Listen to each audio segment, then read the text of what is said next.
আমরা যে সবাই চিল্লাই না অটো রিক্সা তুলে দিব দেশকে ক্লিন করব, আসলে জোর খাটায় কথা বললে হবে না, আমাদেরকে সলিউশন বের করতে হবে। আমি আসি এখন চায়নাতে, আপনাদেরকে দেখাই। এই যে দেখেন, এগুলো কিন্তু প্রত্যেকটা হচ্ছে ইলেকট্রিক মোটর বাইক, সাইকেল, যেগুলো পার আওয়ার বেসিসে রেন্ট করা যায়।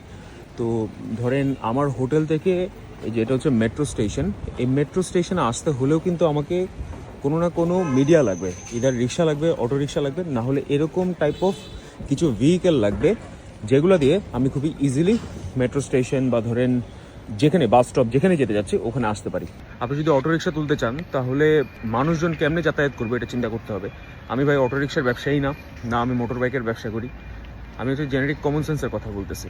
আপনি জোর খাটায় তুলতে পারবেন না, গভর্নমেন্টকে এসব জায়গায় টাকা ঢালতে হবে, ইনফ্রাস্ট্রাকচারে টাকা ঢালতে হবে, জনজীবন কেমনে আরও ইজিয়ার করা যায় এগুলোতে টাকা ঢালতে হবে। আপনারা যদি এই যে মোটর বাইকগুলো দেখাইলাম, আমি আবার দেখাই।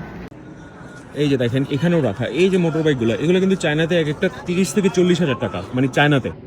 ওখানে প্রোডাকশন হয়, ওখানে প্রাইস খুবই কম। আর সাইকেলগুলো তো আরও কম, অনেক কম। তো এসব টাইপের জিনিসপাতিগুলো যতক্ষণ না পর্যন্ত আমাদের বাংলাদেশে রাখা যাবে, এবং রাখলেই হবে না, এটা সিকিউরিটিও দিতে হবে। যেসব ব্যবসায়ীরা এইসব প্রোডাক্ট আনবে, এগুলো তার সরকারি না, এগুলো সব প্রাইভেট কোম্পানি যারা হচ্ছে এগুলোতে ইনভেস্ট করে রাখছে।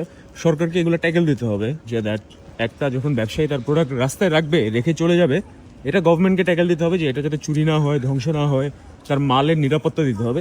তখন ব্যবসায়ীরাও সাহস পাবে এইসব প্রোডাক্টে ইনভেস্ট করার জন্য। তো জাস্ট আ কুইক থট, ভাবলাম শেয়ার করি আপনাদের সাথে।